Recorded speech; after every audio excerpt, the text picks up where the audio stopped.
I was at my son's basketball game over the weekend. Only a couple of games left in the season.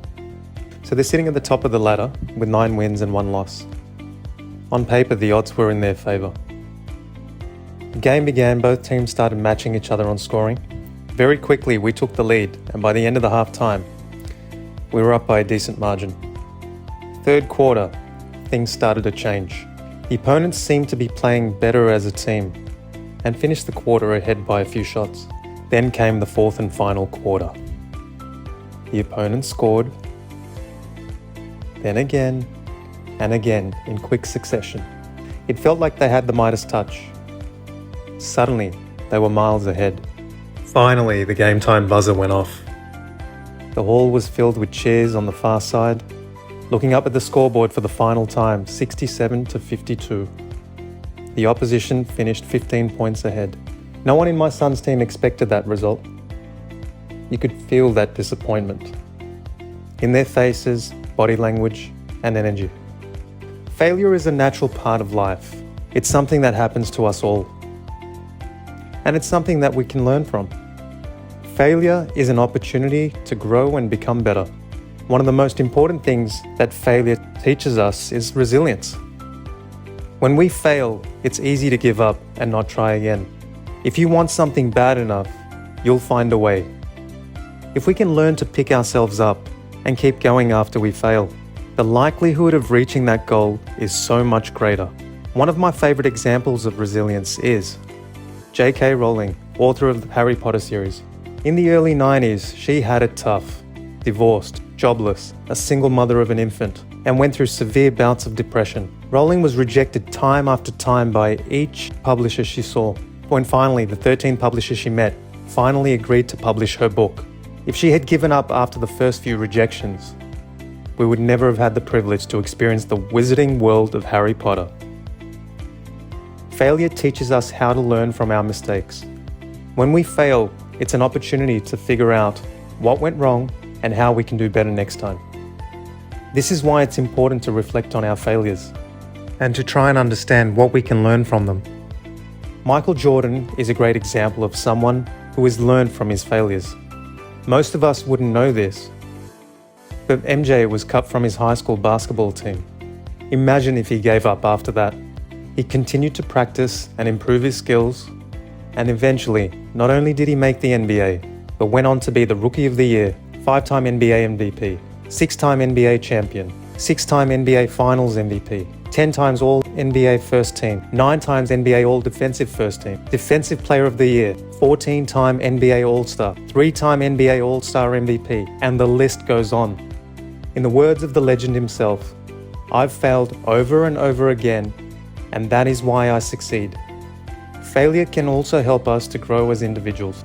When we fail, it forces us to confront our weaknesses and to face our fears. This can be a difficult experience, but it can also be an incredibly valuable one. By learning to overcome our failures, we can become stronger and more resilient. Oprah Winfrey is a great example of someone who has grown from her failures. Her story is truly inspirational. Winfrey was abused as a child, and she was also fired from her first job as being a news anchor. However, she didn't let these define her.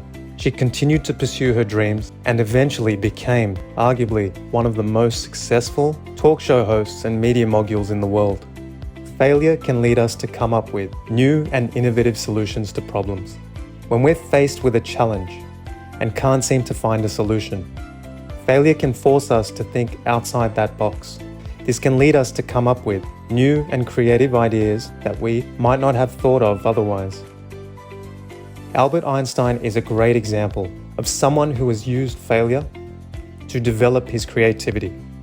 Little did we know that Einstein was rejected from several universities. He failed his first job interview as a patent clerk, and in between 1905 to 1946, he had several failures, all of which are way too complicated for me to talk about, so here they are. Hope you can read fast.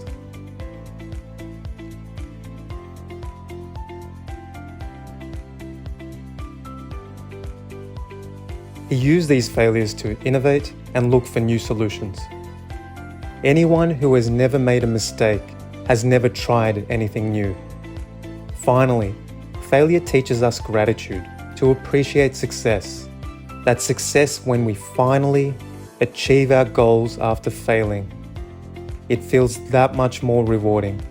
We learn to appreciate the hard work and dedication that it takes to succeed.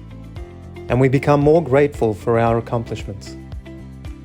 There's a quote by Steve Jobs in which, after being fired from Apple and then eventually returning, he says, "I didn't return to Apple to make a fortune.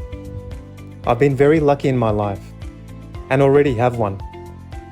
When I was 25, my net worth was 100 million or so. I decided then that I wasn't going to let it ruin my life. There's no way you could ever spend it all, and I don't view wealth as something that validates my intelligence." Failure is an important part of life.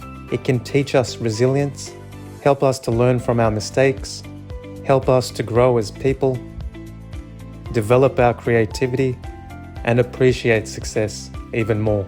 So next time you fail, don't be discouraged. See it as an opportunity to learn and to grow. And remember, the most successful people in the world have all failed. Not just once, but time and time again. So don't let failure stop you from achieving your goals. Thanks for watching. See you next time.